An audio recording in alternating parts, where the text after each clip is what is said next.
Ladies and gentlemen, welcome aboard the Wright Flyer. I'm Randy Wright, and I'll be your captain on this solo flight special edition of our state-of-the-art radio program. Folks, this will be the final boarding call, so if you please, claim your seats, fasten your seat belts, kick back, relax, and enjoy the show while I go ahead and delve into the pre-flight checklist, as there really is a lot of news and information to get to before I may fully indulge you with your in-flight entertainment. Well, folks, we know that this 2016 presidential election cycle has brought out some of the worst with respect to the alleged conservative punditry and commensurate. One of the biggest offenders with respect to this is none other than the Fox News channel's Sean Hannity, who also has a nationally syndicated talk radio show.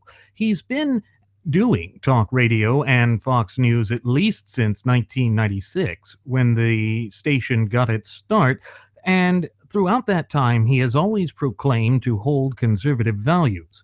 But throughout this 2016 presidential election cycle, Sean Hannity has been going forth and just carrying water for the Donald J. Trump campaign.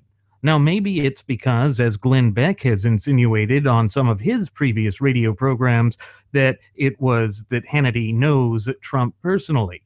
We know that Rush Limbaugh also has a personal connection with the New York billionaire in that he is golfing buddies with Trump. But I have a feeling that these sorts of interpersonal relationships that the kingpins of the conservative punditry, for lack of a better term, have with Donald J. Trump is not reason enough that they should sell out their conservative principles and values. In fact, I think what they have done is a grave disservice to their loyal listening audience members.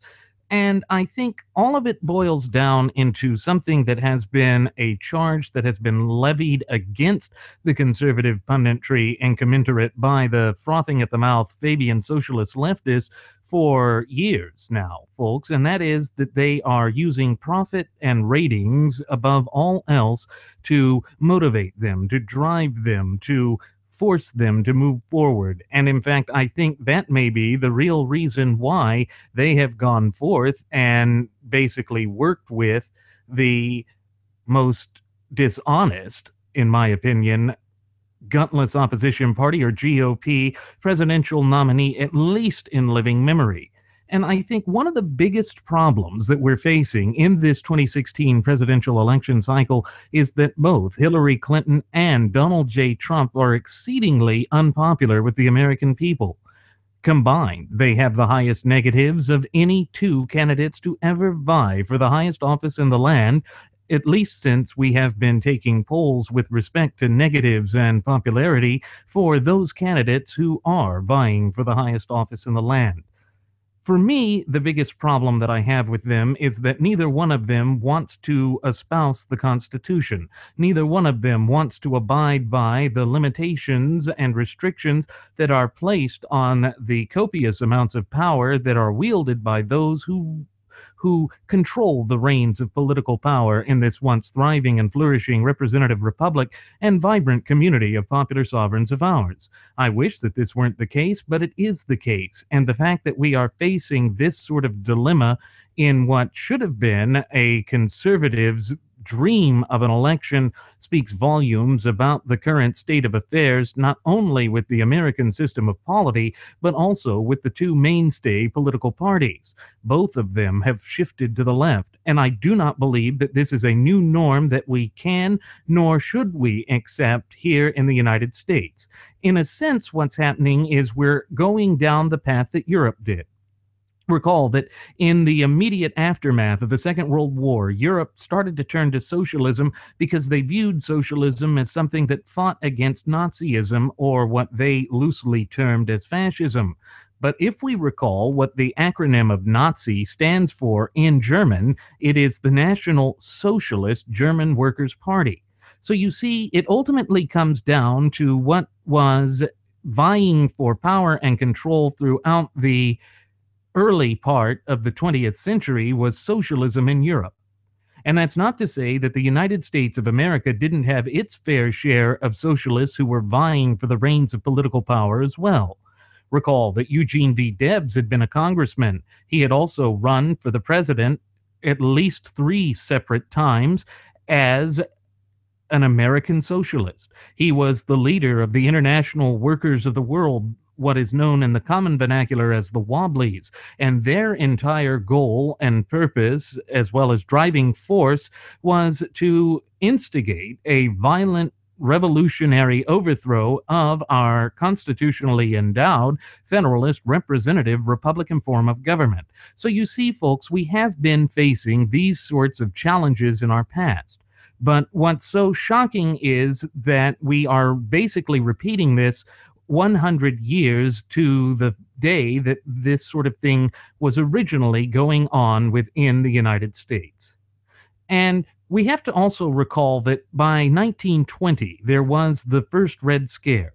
We've all heard of the second Red Scare, but the first Red Scare was actually more of an impactful thing on the American psyche. There had been successive bombings of the American Attorney General, and they had attempted to bomb Congress, as well as the Postmaster General in 1919 with a series of package bombs. Then there was, at that point in 1920, the worst terrorist bombing to ever be unleashed on American soil, and in fact, the worst terrorist attack on American soil until that dark day 16 plus years ago, or rather 15 plus years ago on September 11th. So back in 1920, there were suspected anarchists who had set off a bomb in Wall Street. And in fact, some of the scars from that bomb can still be seen on the surrounding buildings there in the area surrounding Wall Street. And it was designed on purpose to attack the American system of finance and industry. And partly what that was that these anarchists were operating from a frothing at the mouth left-wing ideology in which they sought to destroy the fundamental pillars of American society. Now, they hadn't attacked government per se. They were going after wealth and the economy, because that was one of the things that the left liked to focus on during that period of time. And of course, this was before, or right actually during the time that the Frankfurt School was getting started, in which cultural Marxism was having its first inception. Now, cultural Marxism is certainly something we have faced, particularly in recent history. Think back to the summer of political correctness, the summer of 2015, where there were all of these attempts to once again rewrite the history of these United States of America by attacking the battle flag of the Army of Northern Virginia, also known as the Southern Cross battle flag, after that twisted and diabolical young man, Dylan Storm Roof, went about his senseless rampage at the Emmanuel African Methodist Episcopal Church there in Charleston, South Carolina.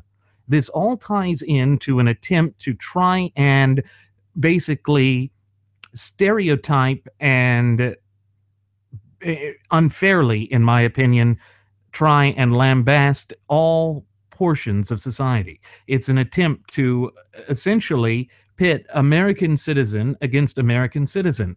And this is what the frothing at the mouth Fabian socialist leftists always do. It is because deep down they loathe and despise who we are, both as a nation and as a people. And so it carries through with a common strain or thread in that they still wish to destroy the system that has guided us for 235 plus years now, folks. They loathe and despise our liberty, our way of life, our character, our heritage, spirit, but above all, our national identity. And stop and think about it. Part of the concerns that we have today, particularly with groups like Black Lives Matters and some of these other nefarious organizations that are pitting American citizen against American citizen, it's all designed to try and propagate this notion that the American people are not a singular entity. Then you have the bizarre ascendancy of the so-called alternative or alt-right, which attempts to base their definition of nationalism or our national identity not on the constitutional strains, which are the only things that truly, accurately, and legally define us, both as a nation and as a people, but rather on this bizarre, absurd, and dangerous notion of tribalism, which truly has no place in an open and honest, but above all, free society like that of the United States. So we have these competing factions just playing out, and of course, the conservative media, or the alleged conservative media, has, for the most part, let us down. Sure, there are exceptions to that. One of the shining examples of that is Glenn Beck with his radio program and his burgeoning television and media empire over there at the Blaze. But we see that people like Sean Hannity in particular have just gone on a limb to try and say that anyone who doesn't go out and instantly support Donald J. Trump, a man who, for the vast majority of the 70 years that he has spent on God's green earth, has been advocating for progressive and Fabian socialist views and ideologies. Now, I'm sorry, but I do not believe that a man simply changes his political stripes overnight. That goes contrary to human nature. And we've oftentimes said that the left makes that mistake, disregarding the true tenets of human nature, trying to say that there are no natural law tenets, and also trying to say that history is linearly progressive, when in fact nothing could be further from the truth. But when we fall into that trap, when those of us who claim to be espousing conservative values, those of us who believe that the American people are the ones who have been endowed with their creator by with certain fundamental and inalienable rights, such as life, liberty, and the pursuit of happiness, begin to disregard human nature and the natural law tenets that form the bedrock foundation of the Constitution and our republic, that's when we start to fall into the danger of being highly susceptible to the twisted machinations of charlatans, hucksters, con artists, carnival barkers, people like Donald J. Trump.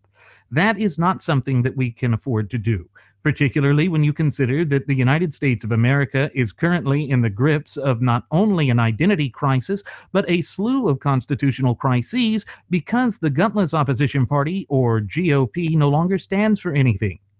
All they want to do is oppose the left in token format. At least, certainly, that is what the leadership does. Look at the way that the Speaker of the House, Benedict Arnold Paul Ryan, simply gave in to Obama's demands with that Cromnibus bill as soon as he took over that position from John Boehner, who has also thrown his weight in behind Donald J. Trump. You see, folks, when the media and the Republican Party tries to say that Donald J. Trump is not a friend of the establishment, or is an outsider looking in, or is an outsider who is essentially shaking up the American system of polity, nothing could be further from the truth.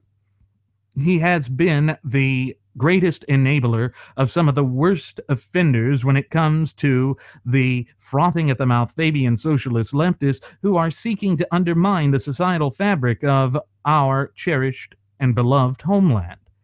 And unless and until we begin to really address this and think about it in true fashion and form, we are going to encounter these problems at an accelerated rate. And in fact, that's exactly what we're seeing unfurl before our very eyes. And with the election cycle being a mere 32 days away, I think it's important that we do reflect upon some of the turmoil and infighting that has been occurring within the rank and file of American conservatives. Perhaps one of the greatest examples of this, even though they have been going down a truly negative path for quite some time now, is the sort of thing that's been occurring at Fox News. We know that The Five came out the other day and said that with respect to the vice presidential candidate debate, that the real loser of that debate was none other than Texas Senator Ted Cruz. And it was particularly with Eric Bolling who was pushing this. Eric Bolling has seemingly had this dislike for the Texas senator for such a very long time. And I think it's a very intellectually disingenuous position for Mr. Bolling to take, particularly when you recall for years he had always pulled out his version of the pocket constitution, waving it in front of the cameras and saying that we need to have a candidate that follows this document. Well, Donald J. Trump is certainly not a candidate who is willing to follow that document. Neither is Hillary Clinton. But we knew that Hillary Clinton would never follow it. Hillary Clinton has a well-established track record in politics, spanning over 3 decades, in which she has been exceedingly willing to violate the clear and concise language contained within the 4 corners of that sacred document. But the other aspect that we're facing right now, as I sit here and speak into this microphone, conveying this message unto you, is that there are those on the right who believe that the Constitution can no longer protect us. It's something that I've seen on Twitter and in various other avenues of social media, in which people say that the Constitution is meaningless now because of Barack Hussein Obama. But that's just simply not the case, folks. The Constitution is still working for us. Sure, it's battered and bruised. Yes, the Democrats have done their utmost to try and uproot it or unplant it and to destroy it, while forcing us into the chains and shackles of governmental servitude, tyranny, bondage, and above all, oppression. But it speaks volumes that the Constitution is still there, that they are still struggling with it. Think back to the way that they wanted to get rid of our fundamental and inalienable God-given right to keep and bear firearms with that no buy, no fly, no cry, whatever the hell it is bill, the very bill that Donald J. Trump went forth during that first presidential debate against Hillary Clinton to claim that they agreed on that. Well, that's the last thing that we need our candidate to agree upon. We are supposed to be the party that stands up for and defends the Constitution. But again, when the party begins to stand for nothing, we will fall for anything. And that is the problem that we see right now. The people are just driven to such a point of anger and frustration. We have reached an emotional tipping point that is threatening to tear this nation apart at its very seams. And we can ill afford that right now, folks. It is again what highlights the tragedy of what we're facing in this fiasco of a 2016 presidential election cycle. It shows that we have divorced ourselves and distanced ourselves too far from the fundamental pillars and the foundational principles which guided this nation to such lofty heights in her relatively brief yet illustrious history throughout the course of human events. And the fact that we are having to face this, and the fact that it is showing no signs of improving at any point in the foreseeable future, is something that should give cause for alarm to the decent, hard-working, red-blooded American citizens. Again, I wish this weren't the case, but it is what I'm seeing. I'm just conveying the things that I have seen throughout this 2016 cycle. And it's certainly shaping up to be that bad coming up for the 2020 election as well. And that's the thing, folks. We do have to have an eye on the future. That's one area where the frothing at the mouth Fabian socialist leftists have been able to outdo us each and every time. It's because they approach this from an incremental plan that they have been working on for well over a century and a half now. And therefore, it falls upon us to try and stand up for those things that we value as well. And I know that that is far easier said than done. But it is something that we must do. It is something that we have to work towards, because we don't have a choice, as we are the only ones that have been endowed by our Creator with the authority and the wherewithal to proactively engage the system of polity and to place this nation back onto the path to prosperity. And you see, one of the other things that I noticed with respect to some of the things that were said to me in social media last night was that some of these people were sitting there saying that Donald J. Trump is the one that will get the Constitution back for us.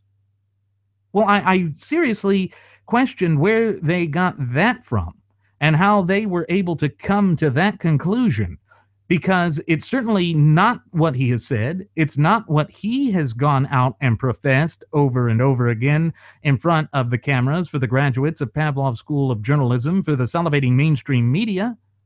He's never once found any value within the clear and concise language of our shared United States Constitution. Most of the policy propositions and the things that he has been advocating for certainly do not fall within the purview of the limited and enumerated powers given to the federal government by the Constitution. And when we distance ourselves from the Constitution, that is when we begin to encounter these sorts of problems that have been ailing and afflicting our republic for generation after successive generation now. And so when we ignore that, it means that we are opening the door to being lambasted for being short sighted. And in many ways, we are short sighted. We're no longer paying attention to the things that matter. We're no longer proactively advocating for the things that made us great. And because of that, the specter of socialism is beginning to eke its way into society. Think of how Obamacare has been a specter ever since it was enacted. And it's still there because we have not been able to remove it. Because the gutless opposition party, yes, they go forth and proclaim that they will take it away. But then they don't ever deliver on those promises. And then they try and point the finger at the Democrats. It's a bit of political kabuki theater in its absolute worst. But the problem is that kabuki theater doesn't work. Socialism is still eking its way into society, and it is still going to create long-term detrimental and deleterious impacts on the societal fabric of the United States. And the fact that it is still there is shocking.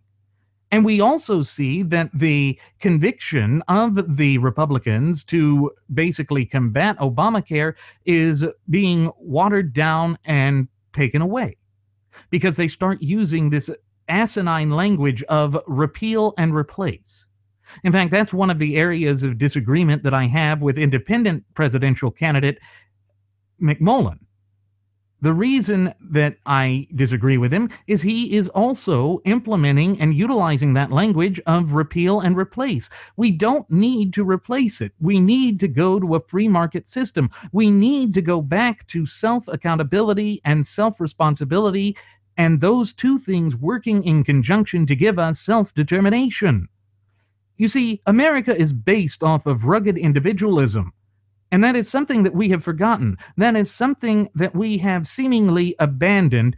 And I do lay the blame for this at the feet of the two mainstay political parties. Why? Because they are the ones that have been pushing this nation ever further to the left. Then, in conjunction with the efforts of the historical revisionists, they have been essentially ensuring that the up-and-coming generations, and if they have their way, also those generations which have yet to be born, are brainwashed into failing to understand what the true impact and the true meaning of America and her Constitution really are. You see, they try and make it seem as though there is nothing exceptional about America's foundation. Recall that that's certainly one of the things that Barack Hussein Obama has gone in front of the mainstream media to profess over and over again. And he certainly believes it. He does not believe that there is anything exceptional about America or her people. But nothing could be further from the truth. The fact that our nation is based on natural law tenets, which by their very nature are timeless, meaning they're just as applicable today as they were at the inception of our nation some 235 plus years ago, as God willing they will be 235 years from now. That speaks volumes about what it is that makes America great. And so when Trump has had that shallow, hollow, empty, and meaningless platitude as his campaign's slogan for most of the election cycle, that of Make America Great Again, it's quite telling that he doesn't have any way of expounding upon that, explaining how he's going to make America great again, or how America ever ceased to be great in the first place. That's one of the main and major arguments that we have had against the New York billionaire since we first started producing these shows a little over a year ago now, folks. We have to pay attention to the things that are there because it's that important. When we lose sight of the overarching picture, that is when we begin to be led astray and begin to seek some sort of messianic figure to save us. But we cannot seek out messianic figures to save us because that is not the way that this nation is designed. When you go back to the intrinsic design of these United States of America, you find that our founding fathers explicitly attempted to forbid any singular entity, individual, or branch of government from concentrating or consolidating power and thereby being able to become totalitarian in their nature, scope, and application. That's why there is a separation of powers. But we see that the separation of powers has been muddied, and Barack Hussein Obama has proactively sought to blur the lines of delineation between the three branches of government. He has abused the powers of executive powers and orders in order to essentially become a secondary legislature all unto himself. And of course, that's diametrically opposed to the way in which our founding fathers had originally designed this nation with the drafting and ultimate ratification of our shared United States Constitution. Again, folks, this is why we here at Radio Aviation Excellence, the Wright Flyers, say that the Constitution is so important. The Constitution defines us as a nation and as a people, but it also defines, delineates, outlines, but mandates the proper scope and application of government. So again, to highlight why that is important, recall that the natural law tenets basically describe the natural order of government. Government begins in the household. This is why what Hillary says about a village needing to raise a child is diametrically opposed to our foundational principles as well. Because if government starts in the family, that is the one that should have the most power. It's then followed by the municipal and city governments, and then the state governments have the most power because it was the 13 original colonies that were the original forms of government. When you go back to the Articles of Confederation, you discover that the entire purpose was to have the states as quasi-sovereigns. In other words, they would be independent nations except for the agreement via the social contract known as our Constitution, in which they agree to work together. That's why it says in the opening lines to the preamble of the Constitution, "We the people, in order to create a more perfect union." That more perfect union is this agreement between the quasi-sovereigns of the several states and the federal government to work in a cooperative fashion. But it has not been working in that fashion for a long time now. And that was part of the problem with the Civil War. It was designed to try and take that away. It was designed to try and move us away from being a federalist system to one in which the federal government would be able to dictate to the states anything and everything that would apply. And it also caused there to be the establishment of some redundancies within the Constitution itself. One of the things that is a great misnomer or mischaracterization with respect to the traditional approach of constitutional law is that there are many who are trying to say that the Bill of Rights or the first 10 amendments to the United States Constitution never really applied to the states until Section 5 of the 14th Amendment had been ratified to the Constitution. But here's the deal. The states agreed to be bound by the Bill of Rights when they ratified the Bill of Rights. You see, that's part of the language of the preamble to the Bill of Rights, something that is also not taught very often anymore in either civics courses or indeed in constitutional law courses anymore. It's also what the language of Article 5 to the United States Constitution delineated as well. These things all come together to show that our Constitution was designed to have it to where we, the people, are the true ultimate wielders of popular sovereignty, and that there is a well-established hierarchical system in which power is to be delineated, exercised, and utilized. But again, neither one of the candidates for the two mainstay political parties believe or adhere to this. And again, it's why Jeremy and I have so oftentimes reiterated that the most important thing that we can do is to go back to strict adherence to the clear and concise language of the Constitution at every and all levels of government. That is literally what it will take before we can truly begin to place this nation back onto the path to prosperity. Now, is that a completely difficult thing to do? No, not necessarily, but it will be so long as the government continues to operate in the fashion that it has been as of late. Now, I'm sure that many of you may be wondering exactly why it was that I brought up Sean Hannity during that last segment. Well, there's a very particular and important reason as to why I did so. He has come out and essentially attacked one of his fellow commentators there at the Fox News Network, one that has been having a rather tenuous relationship at best with the current GOP nominee of Donald J. Trump. And I think it speaks volumes as to what his problems are. And you see, Hannity tried to proclaim throughout the election cycle and primary process that he was not doing anything to choose or select a candidate. But nothing could be further from the truth. And it just speaks volumes as to why we have labeled this election cycle that of the election cycle of betrayal.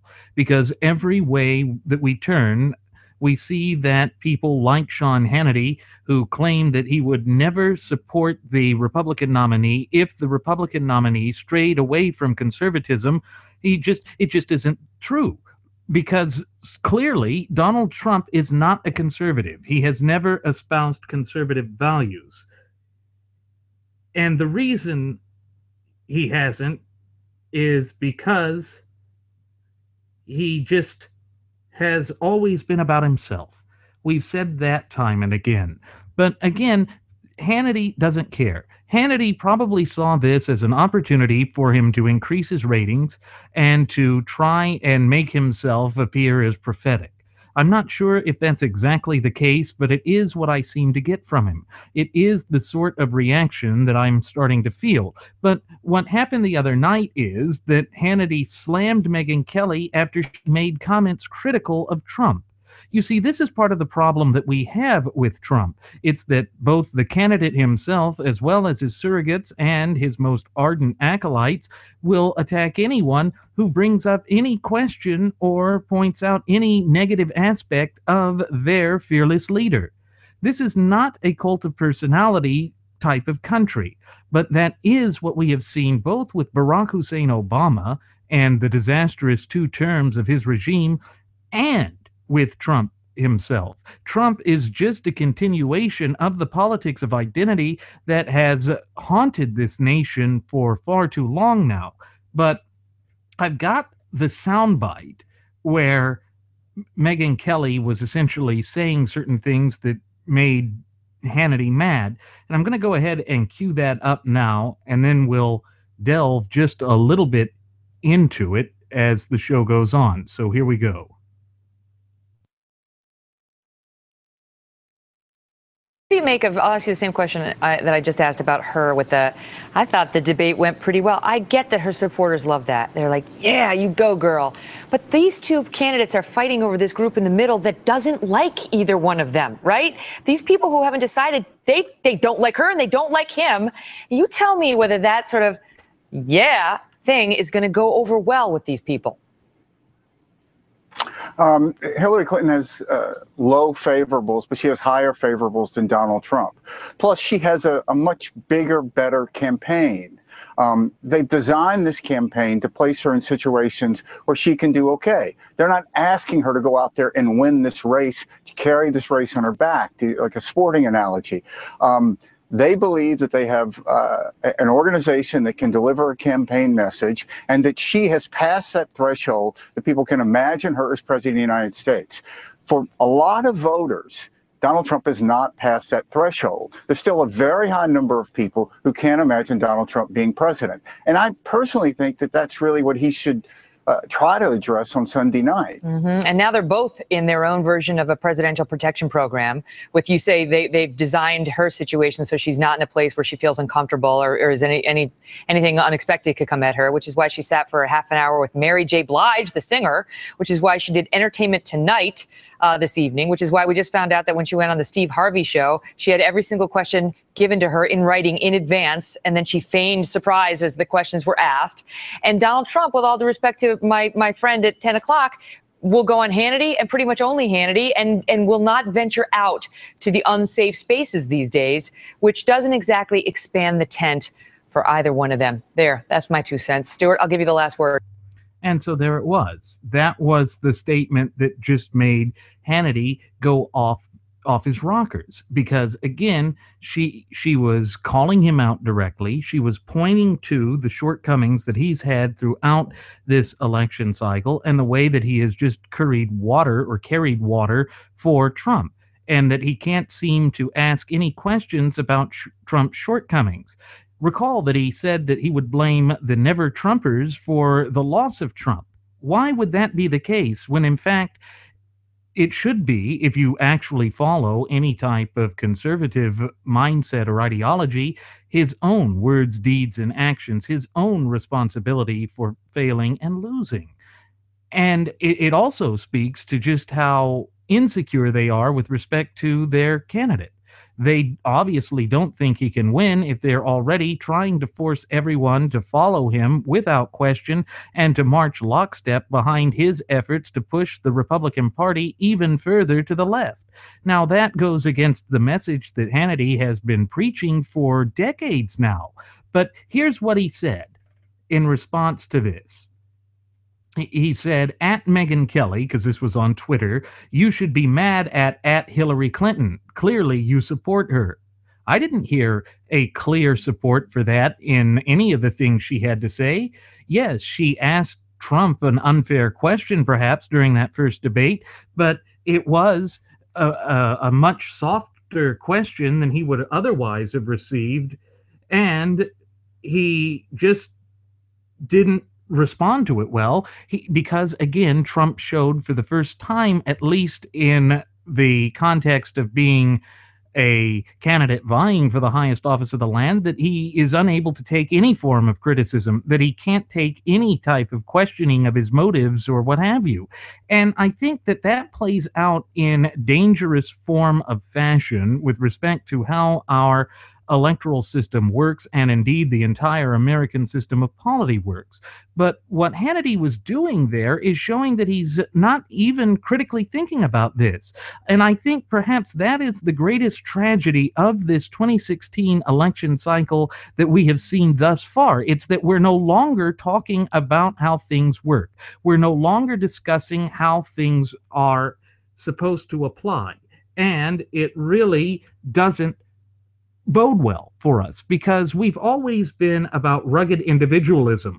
That is how the American system has always been designed to be. That's what our founding fathers expected. Recall that it was Sam Adams, and I know that I've mentioned this in several of our previous episodes as of late, but it is of the utmost importance and on point and bears repeating once again. He said that we have to be a virtuous republic.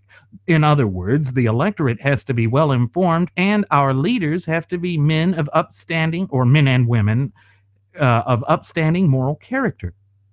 But that's certainly not what we have seen with the two candidates for the mainstay political parties. And this is perhaps the worst development that we've had with our electoral process in living memory.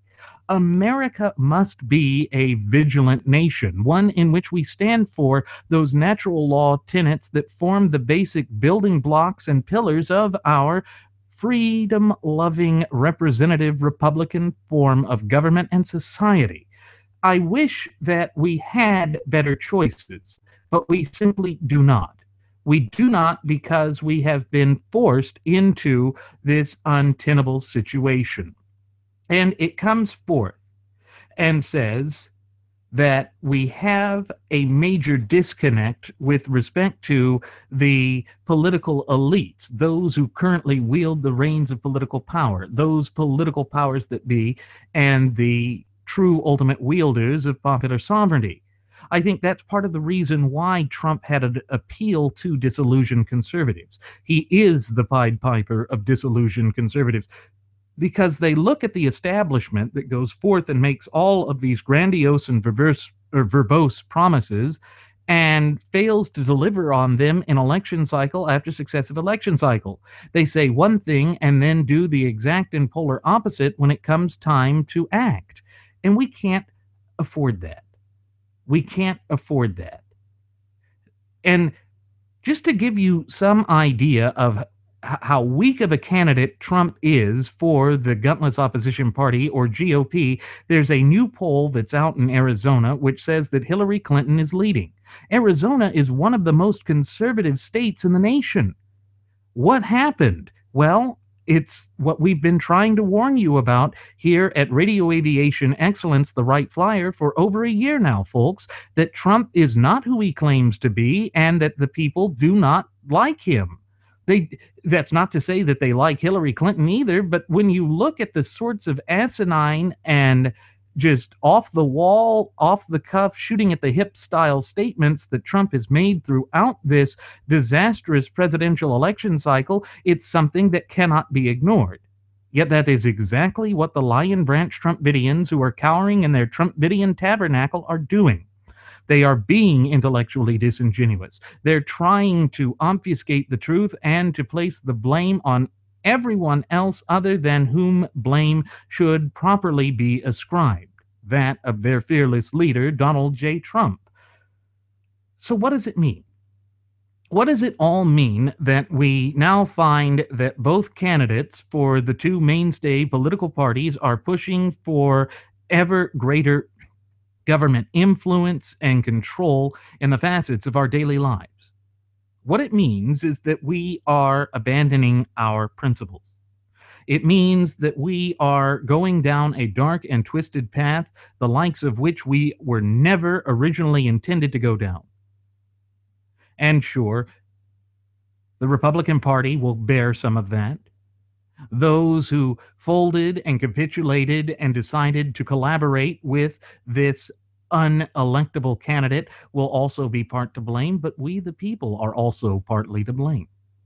By allowing ourselves to shut down our mental faculties and to be whipped up into a raw emotional frenzy, we have lost sight of the most important and critical aspects of who we are, both as a nation and as a people.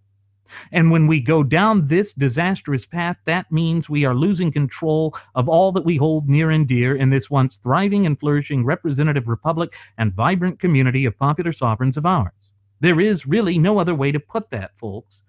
And it shows that we have to be exceedingly careful, exceedingly cautious as we move forward, or else we could literally lose the conservative movement once and for all. And of course, I think that's what people like Rince and Repeatus want to have happen.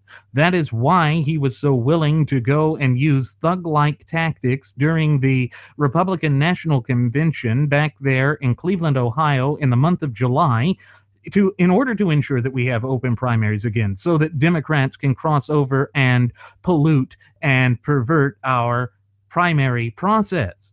You see, the entire impetus behind the primaries originally was to allow the party to have more say over its own selection process. But there is something to take away from that as well. If you recall from that Solo Flight special episode I did a while back in which I compared the 2016 election to that of the 1916 election, you will recall that the primary process was championed originally by the American Progressive Movement. Why? Because they wanted to be able to have ideologically pure progressives, those who are diametrically opposed to the clear and concise language contained within the four corners of our shared United States Constitution, be able to develop a stranglehold within the Republican Party. When that failed, they then went forth and ripped out the progressive base of the party, which it was shocking that we even had it, but to create a new national party, that of the American Progressive Party, which was known in common parlance as the Bull Moose Party. They had run Theodore Roosevelt to try and take control of everything. And it broke the Republican Party. And it also hurt the Republican Party for the election of 1916. 100 years ago, they ran a sitting Supreme Court justice in Hughes. Let me look up his full name here because I'm forgetting it off the top of my head. But Hughes was a moderate, so to speak. He was one that held progressive views. He was one that wanted to essentially, it was Charles E. Hughes, a New York Republican. Now, isn't that interesting? New York comes to the surface again. He was all about progressivism. He was all about trying to secure the power of government. He was a professor in the 1890s and a staunch supporter of Britain's so-called New Liberalism, and he was an important leader of the progressive movement of the 20th century. And so he was the one that was pushing for the destruction of what was at that time known as economic due process, in which the courts had originally, in the Lochner case, held that the people should have the right to negotiate their hourly wages because their labor was something that they owned. By implementing mandatory minimum wages and taking that bargaining chip away from the employees as well as from the employers, the government was essentially denying people of their individual rights. Well, under Hughes, that started to change. And so the Republican Party, which was still disastrously divided during 1916, decided to run him to placate the conservative movement as well as the progressive movement, because when it came to the Commerce Clause decisions, he had been more of a conservative type. He was willing to back away from some of the progressive ideology. So in that sense, he was even more level-headed than Trump.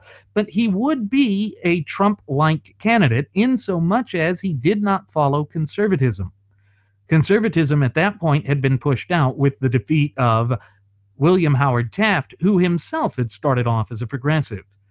But it shows part of the danger that we face with progressives. They never think that when they have power, it is ever enough.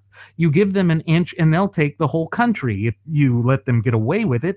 And that's part of the problem that we're facing right now. It's part of the great disagreement that we have with Donald J. Trump. Because if you recall, during that CNN town hall meeting during the primary process, he was asked by Jake Tapper what he thought the most important role, obligation, duty, and above all responsibility of the federal government was, and he gave a three-pronged response.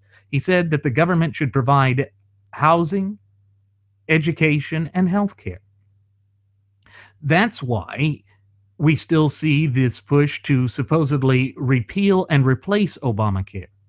Now, in the past, Trump has come forth and supported universal health care. And going back to this tiff between Megyn Kelly and Sean Hannity, recall that Hannity had always been one of the most vociferous people at the Fox News network when opposing the so-called Patient Protection and Affordable Care Act, what is known in common parlance as Obamacare. But we see that Trump would support something that's far worse. And this is part of the betrayal of the alleged conservative punditry and commensurate, something that really gets under my craw.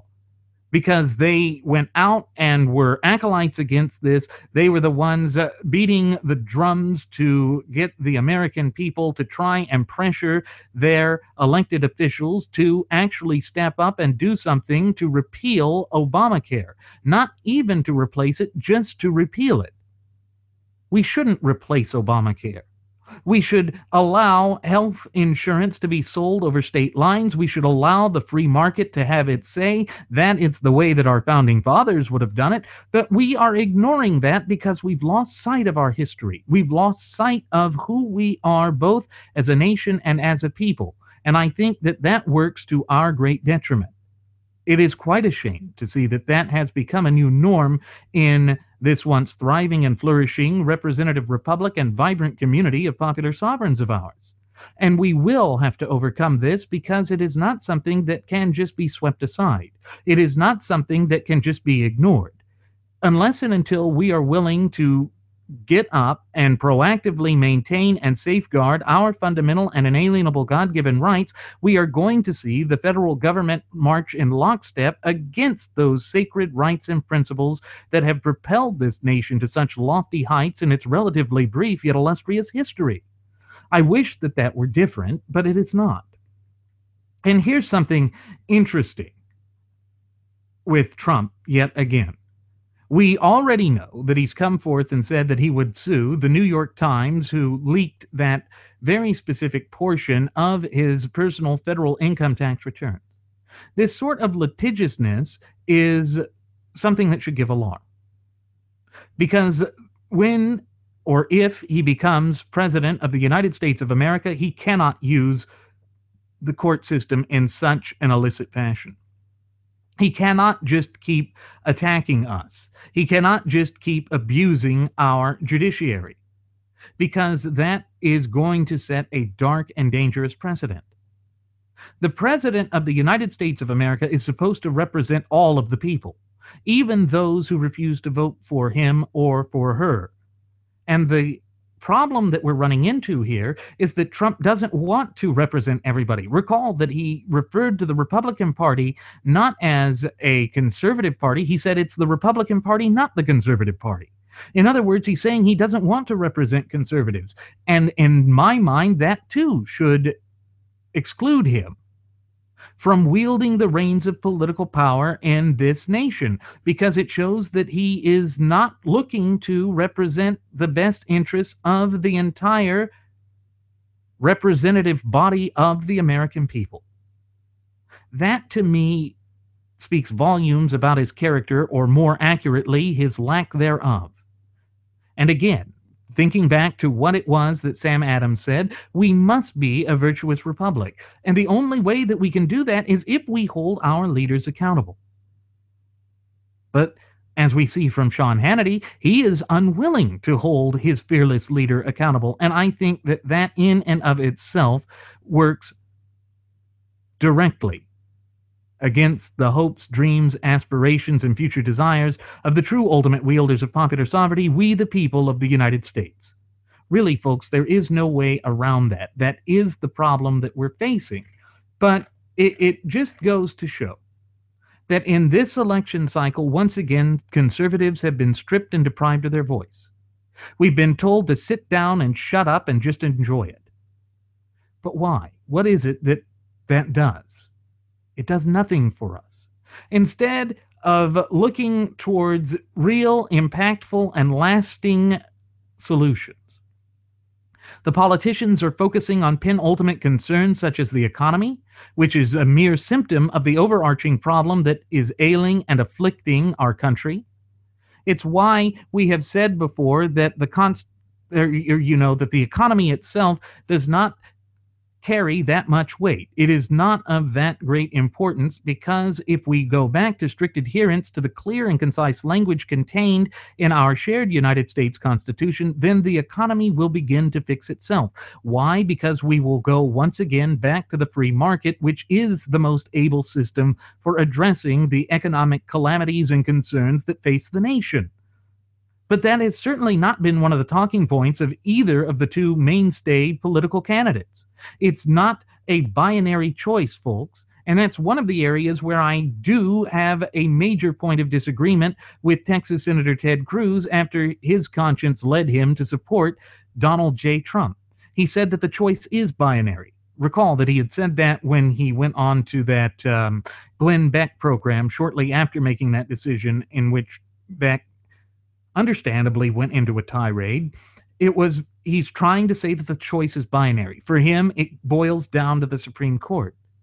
But I contend that we have bigger problems in the Supreme Court if we are unable to maintain the values of conservatives, if we are unwilling to look at the thing that all branches of government are bound to adhere by, that being the supreme law of the land, which, pursuant to Article 6, Clause 2, what is known as the Supremacy Clause, is none other than our shared Constitution itself. Why is it that this is such a difficult concept for those in the arena of American politics to grasp and understand? I think that it falls down onto this notion that they are just afraid. They are afraid, if they are constitutionalists, because of the threats made by, like those which were espoused by RNC chairman Rinse and Repeatus. Recall that shortly before Cruz essentially fell on his sword, Priebus came out and said that he would punish any Republican candidate who refused to endorse and support the head of the party. And of course, the head of the party, after the nominee is selected, is none other than the nominee himself, in this case, Donald J. Trump. So we see that once again, there is this sort of groupthink and group mentality that has started to take control in the rank and file of the gutless opposition party, or GOP. And that, too, speaks volumes about the great plethora of problems that we're facing. This is essentially a party that has lost its soul. It is a party that no longer stands for and represents the things that matter. And in that sense, Glenn Beck was right during his tirade when he said that the parties are just the same thing. They're both advocating for the same thing. There is nothing that delineates, distinguishes, or differentiates the two parties anymore. And that is a major complaint that has been reiterated time and again. We certainly started hearing that when the Republican Party had chosen Mitt Romney in 2012, but in 2008, when they chose John McCain. That is when I first began really hearing those rumblings. But it went back before that, too. Back to the 1992 election, when George Herbert Walker Bush, who was a supposed conservative, claimed that Reaganomics, or supply-side economics, was virtually voodoo economics. He then went out and made a vow that he wouldn't raise taxes. Read my lips, no new taxes. Persian Gulf now, I tell you what, lot of action over there. Well, he did raise taxes, and that came back to harm him. It came back to haunt him. It allowed Bill Clinton to really change the dynamic of how our electoral process worked. Because recall that his famous line during the 1992 election was, "It's the economy, stupid." No, it's the Constitution, morons. You see, we can flip those platitudes back on their face. We can disregard them. We can show just how foolish they really are. Because when you stop and think about it, those things are foolish. They are penultimate concerns. If we do not follow and abide by the Constitution that allows the government to flex its muscles as it has been, perverting the very system that our founding fathers had handed down to us. And recall also that our founding fathers expected we, the people, in our capacity as the true ultimate wielders of popular sovereignty, to stand up to the government and say no. You know, one of the things that Thomas Jefferson said was that from time to time, the tree of liberty needs to be watered with the blood of tyrants and patriots alike. What he was literally speaking to there, folks, was this notion that in order to place our nation back onto the path to prosperity, when tyranny begins to reign, we, the people, must be the ones that proactively move to secure the blessings of liberty. Again, that's why the preamble to our shared United States Constitution stated in no uncertain terms that we, the people, were the ones that created this government, that we, the people, were the ones endowed with the authority and the wherewithal to place this nation back onto the path to prosperity. That is the harsh and stark reality that we need to get to terms with, that we need to return to. The problem is we have broken away from that. We have lost sight of just how significant and important that really is. And I think that that ultimately harms us each and every time that it comes to the forefront. But we are the ones that have been tasked with placing this nation back onto the path to prosperity. And I know that it is far easier said than done to go back and actually consider the consequences of this. But it is something that we must do. It is something that only we can do. And that is why this entire situation is so baffling. Now, there's something interesting to be said with what has been playing out here. We know that Obama has gone forth and abridged the rights of the people. But he most recently came out and compared Trump's plans to the Alien and Sedition Acts. In many ways, he's right, but not for the reasons that he's saying. And certainly Obama would love to have an Alien Sedition Act of his own. He would love to try and do that. But it does not work. It doesn't work because it disregards the very aspect, the critical aspect of who we are both as a nation and as a people.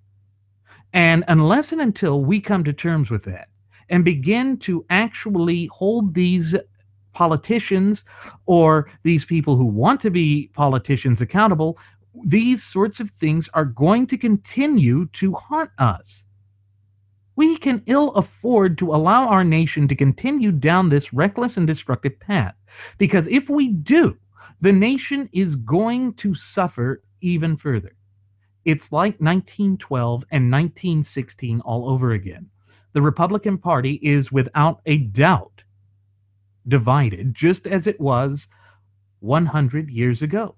There really is no way around that, folks.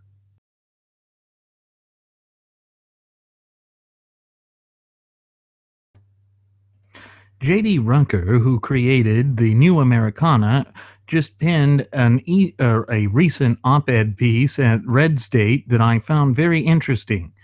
And the title of it is, "If the GOP can't beat a Clinton-Kaine ticket, they can't beat anybody." And you know, folks, I think this is one of the aspects that has been bothering those who have been pushing for a tyranny of false unity. You see, they are afraid of the effectiveness of the gutless opposition party, or GOP, being completely curtailed by these recent events and by people selected like that of Donald Trump. It's because they realize that if the conservative movement leaves, even though we may not be the most prominent base of the party anymore, it's still enough to ensure that they can't win.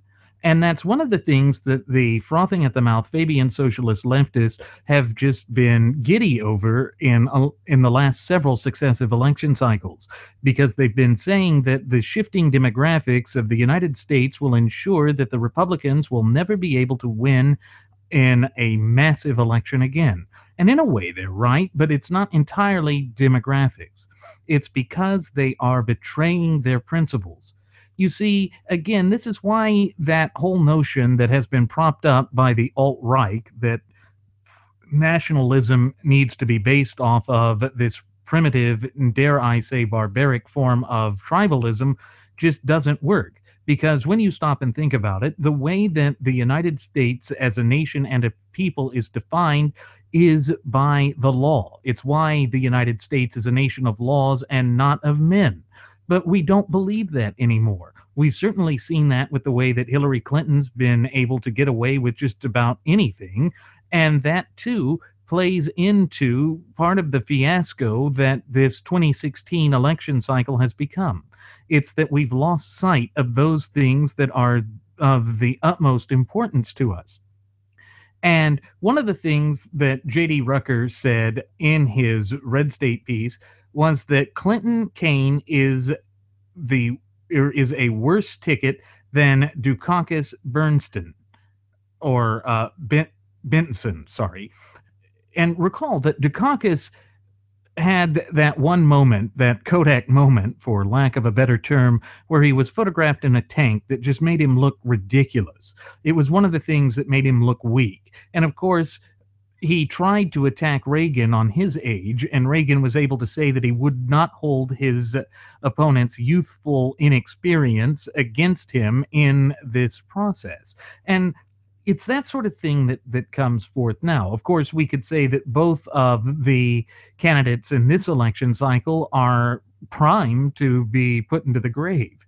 I'm not saying that as a form of being violent against them or advocating any of that. It's just that they are even older than Reagan was when he ran, and Reagan was the oldest president that we've ever had.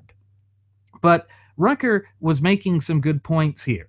He went on to say that some would say it's hard to claim that the current Democratic nominees are worse than Mondale Ferraro or McGovern and Eagleton Shriver based upon those outcomes. However, he is arguing that Mondale was a sacrificial lamb placed before the altar of Reagan's second term. And McGovern had every possible circumstantial chip stacked against him, because literally Reagan was viewed as the revitalization of America.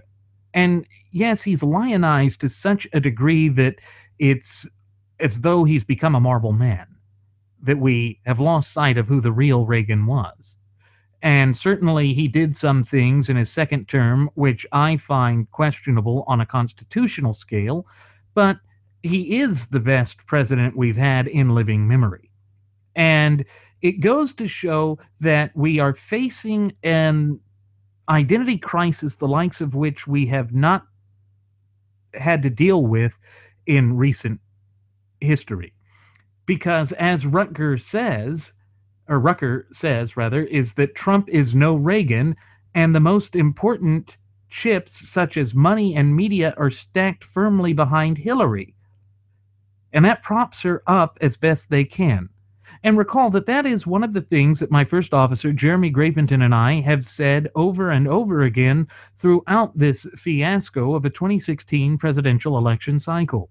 We said that the media would turn against him, that they were proactively pushing for him all throughout the primary process, not just for ratings, as his followers say, but because they realized he was the weakest candidate to mount against the weakest candidate the Democrats have put up in 50 years. And so in that aspect, Rucker is absolutely right, because he's pointing out exactly what is happening in the arena of American politics during this election cycle. He is also one of the ones that is championing the idea of needing a new party, saying that we cannot save the Republican Party. And I know that this is a growing sentiment. The problem is, are we going to be able to have a new conservative party up and running in time for the 2020 election? Looking at the staggering logistics of it all, folks, I simply do not think that we can have it ready. Again, this is why when I proposed the establishment of the constitutional compositionist movement, I wanted it to be something that could fund constitutionalists in the various political parties that are currently existing. It's not that I'm trying to save the parties from within. It's more akin to trying to go down the path of what George Washington said that we should do. That if we broke down into disparate competing factions, that we would lose sight of the overarching picture, and that is, of course, the fundamental and inalienable God-given rights of the true ultimate wielders of popular sovereignty, we the people. And that is exactly what this 2016 election cycle shows. It shows that he was prophetic in the warnings that he made in his farewell address. And the fact that we are not looking at our history, and the fact that we are refusing to learn from the mistakes of our past, means that we are doomed to repeat history, and that is where we are headed. And it's truly shocking when you stop and think about it in an objective fashion, because the entire thing is, the government is supposed to be the servants of the people. That's why we call them public servants.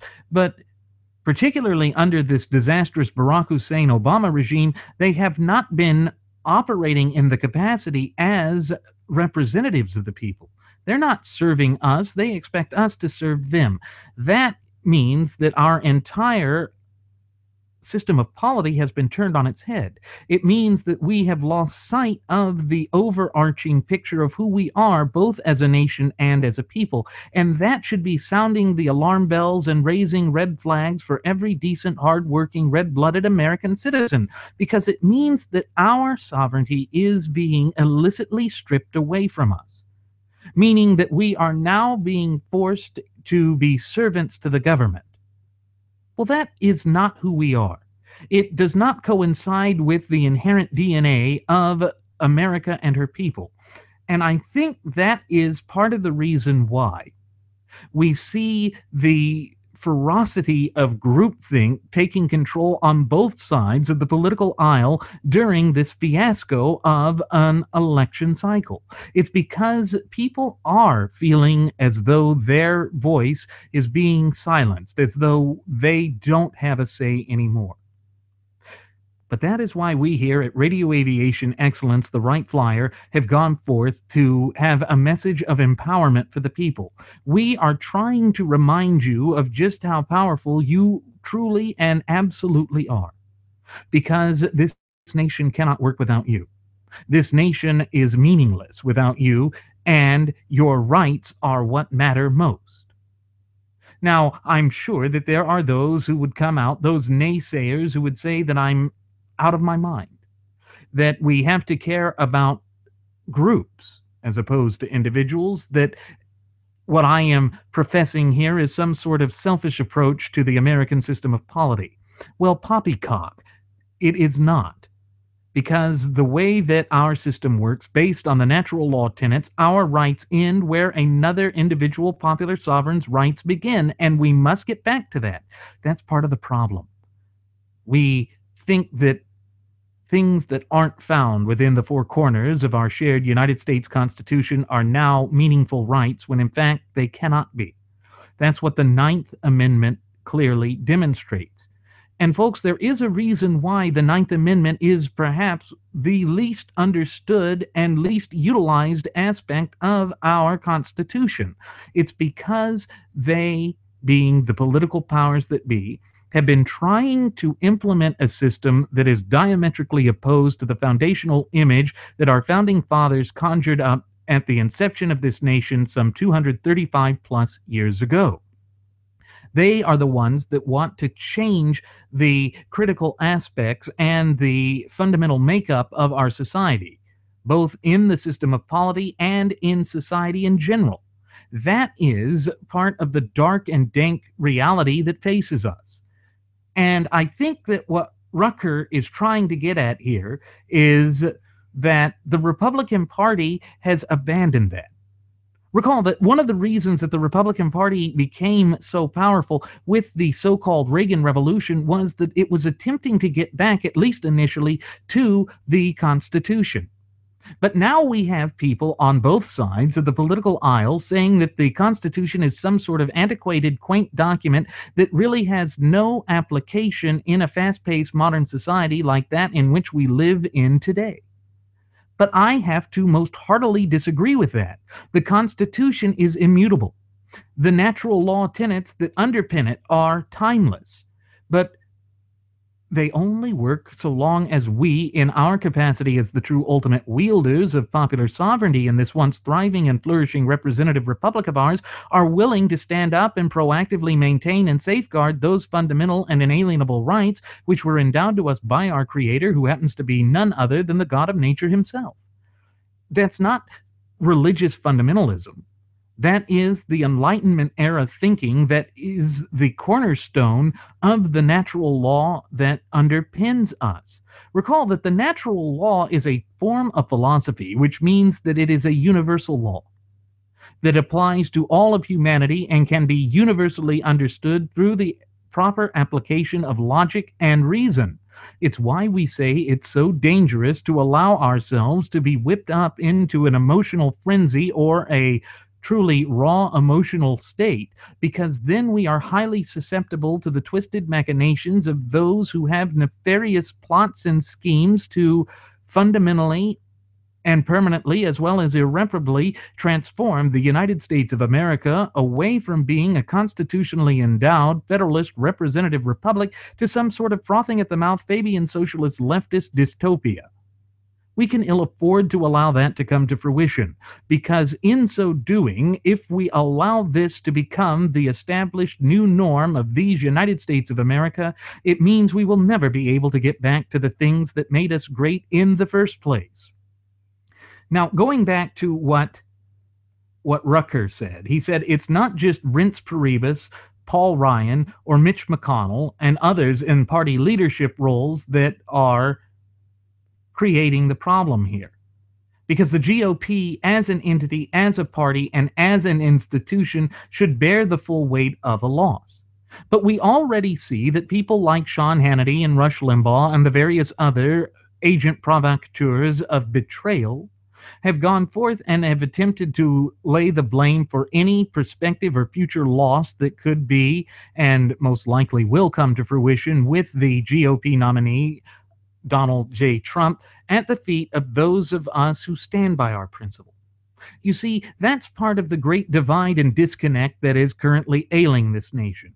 That is part of the problem that we are facing on a daily basis. You see, they are the ones that refuse to accept accountability for themselves. And of course, that ties into the same line of thought that we have seen espoused by the frothing at the mouth Fabian socialist leftists. Recall that Barack Hussein Obama no longer wishes to refer to convicted felons as felons because he doesn't want to hold them accountable for their actions. But that's the thing. If you are going to exercise those fundamental and inalienable God-given rights of yours, you have to realize that they are couched with a duty, obligation, but above all, a responsibility to proactively maintain them. It means that you're free to say whatever you want as long as you are willing to suffer the consequences that go along with saying those things. You see, Trump doesn't believe that. Hillary Clinton doesn't believe that. Rinse and Repeatus doesn't believe that. Hell, Indiana governor and VP nominee Mike Pence doesn't believe that either. And I think that that too speaks volumes about one of the greater overarching problems that we are facing in this election cycle thus far. It's that we no longer understand what it means to hold someone accountable for their words, deeds, and actions. What is one of the great recurring problematic themes that we have seen throughout the two disastrous terms of the Barack Hussein Obama regime? No one is held accountable for their words, deeds, and actions. Scandal after scandal has gone forth, and the people who orchestrated them either get a mere slap on the wrist or nothing happens to them at all. Think of the IRS targeting scandal of conservative groups. Lois Lerner never went to jail. Think of Hillary Clinton's private email server scandal, and the Benghazi scandal, and Fast and Furious, just to name a few. Yet the Republican Party goes out and does some political kabuki theater in front of the cameras of the graduates of Pavlov School of Journalism for the salivating mainstream media to lull us into a false perception that they are actually doing something. First, it was Darrell Issa with Fast and Furious. He said that he would hold then Attorney General Eric Holder in contempt of Congress for refusing to answer. But again, no one was held accountable. No one was made to be, held responsible for the words, deeds, and actions that they had carried out during that process. It happened again with Trey Gowdy. Trey Gowdy was touted as this great prosecutor that would be able to hold Hillary Clinton accountable for her misdeeds during that entire Benghazi scandal. There is no question that Hillary Clinton is a disaster of a candidate, that she will be bad for the United States of America. The problem is that Donald J. Trump, as Rucker is pointing out here, is the one candidate of that wide array of candidates that were vying for the nomination of the gutless opposition party who humanizes Clinton, makes her look like a good choice. And that is literally and truly saying something, folks. It shows that we have dropped the ball as a political party and entity. And he being Rucker, said that in what should be an easy triple-digit electoral college victory for the grand old party, or as we call it, the gutless opposition party, this election year was blown by everyone who enabled weakness, embraced centrist moderation, empowered the alt-right, and enshrined Trump in his nomination. He is absolutely right. And so while the Lion Branch Trumpidians who are cowering in their Trumpidian tabernacle will try and lay the blame for his inevitable defeat at our feet, we will continue to hold those who are truly accountable and responsible for this to task. We will not let go of that. We will be as stalwart as bulldogs with respect to this, because they are the ones that must be held accountable, and we are dyed-in-the-wool constitutional compositionists. You see, it comes down to that whole notion that this nation has cherished ever since its foundation some 235 years ago, that we must be self-accountable, self-responsible, and with those things working in tandem and in conjunction, we will also be self-determinate. We hold everyone accountable, and we expect ourselves to be held accountable whensoever we move out of what we said we would do. You know, it's why we have not so vociferously attacked Texas Senator Ted Cruz for deciding to support Trump. We said that you can choose to vote your conscience. We're not attacking people for their decision to vote their conscience. We are attacking people when they go out and say intellectually disingenuous things, when they go out and spread a lie and try to use propaganda in order to bamboozle the American people, because that, in my mind, is wholly unacceptable. You see, folks, these are the things that we have to keep in mind. These are the things that must come to the center whenever we discuss politics in any real and meaningful fashion, because the American system of polity is based on the ability of the American people to think, act, and ultimately to vote for themselves. That's another reason why I hate this blithering, idiotic notion of if you don't vote for Trump, you're voting for Hillary. Well, who the hell are you to tell me who I should vote for? Who the hell are you to try and use shaming tactics on me to make me act against my own better judgment and clearly against my own will? You are not big enough nor powerful enough to do that. And that is something that we have to realize. We must be diametrically opposed to this notion of pushing for a tyranny of false unity. Unity is one thing, but false unity, and pushed in a tyrannical fashion, is a whole nother beast well unto itself. It shows that they are afraid of the impact of their decision.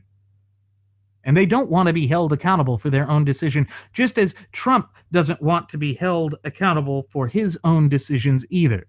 Well, I'm sorry, but that's not the way this works. That is not the way the American system of polity is designed.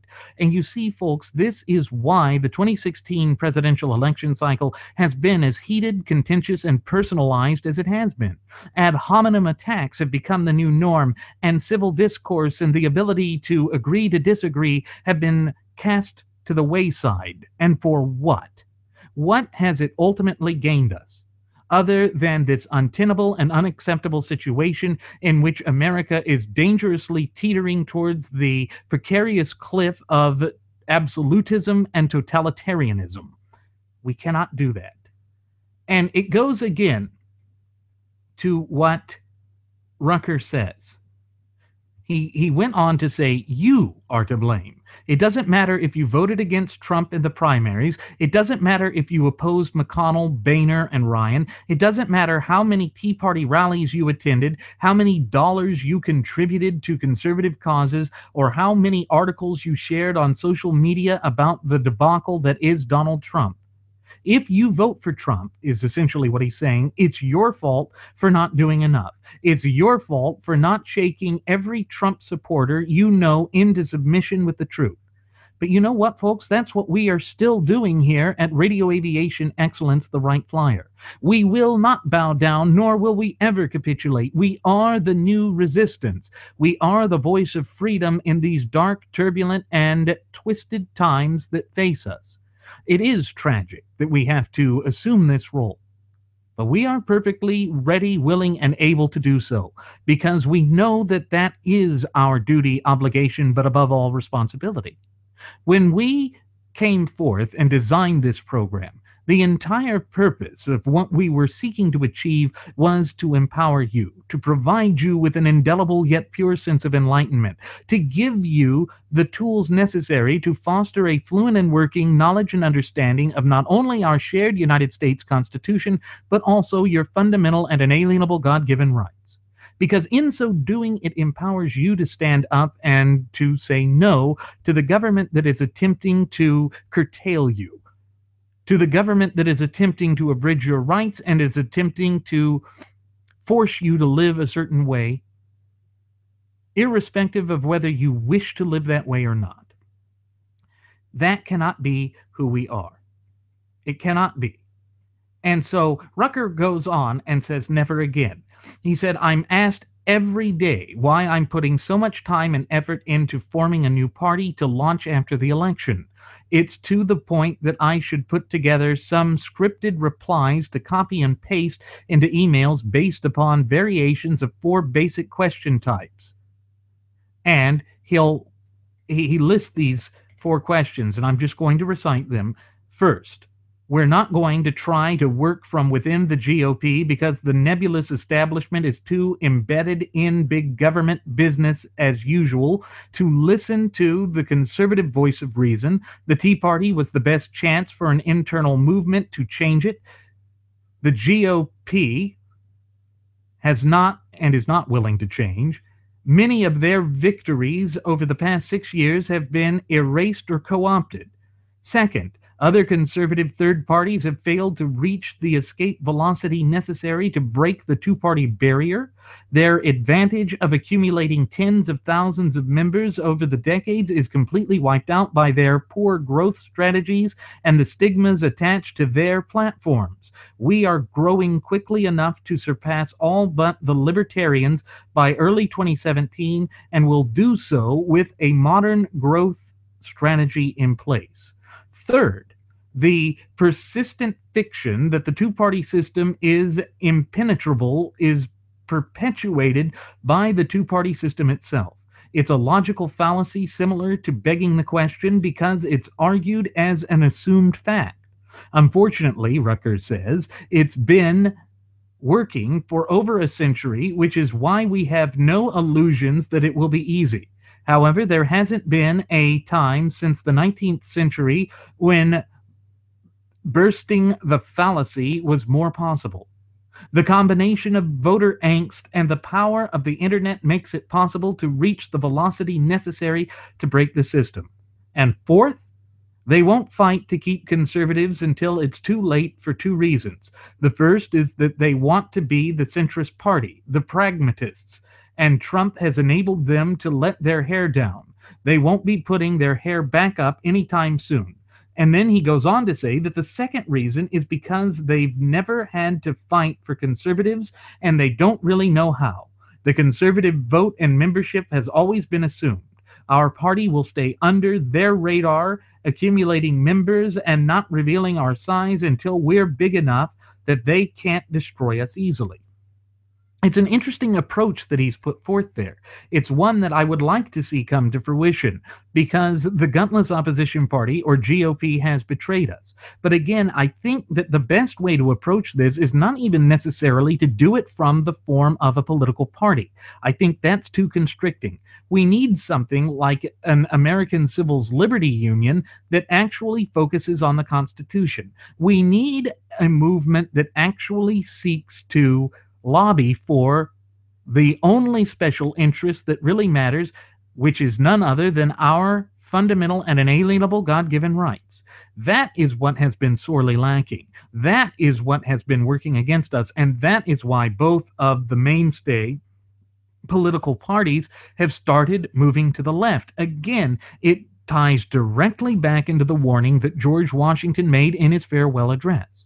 By breaking into these disparate and competing factions, we begin to see it more as a sporting event than as something that is a battle for the life and the soul of the nation. In order to really be effective, we must consider things under the totality of the circumstances. We must come to terms with the fact that political parties will inevitably, through the true aspect of inertia, move away from the bedrock principles found in their plank and platforms. We have seen it time and again. It's why in election cycle after a successive election cycle, this Republican Party is not the same Republican Party that went out and advocated for our rights. Now, the left is going to try and construe that as to say that we're racist. And they've already started that by being able to point to the alt-right and the tribalism that the alt-right has embraced. Again, we cannot just bow down to the alt-right. We cannot just bow down to the establishment. What we need to do is make it to where there is a big pile of money in a trust that allows us to back constitutionalist candidates in all of the existing parties. That means that we act like the Fabians did in incrementally taking over society once again. It means that we infiltrate the Green Party, the Libertarian Party, the Constitution Party, the Republican Party, and the Democrat Party. That's how you do it. You don't limit yourself to a political party. You do something that is all-encompassing. You do something that has to become part of the facets of our daily lives, both as a nation and as a people.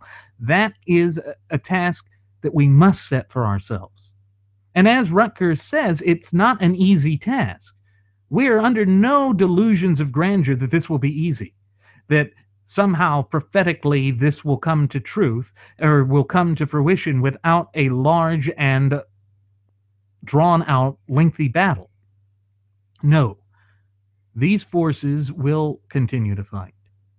But we have to be able to infiltrate. That's the problem. We can't just think that because we are right, that means that the chips will automatically fall into place. No. We must begin the steps today.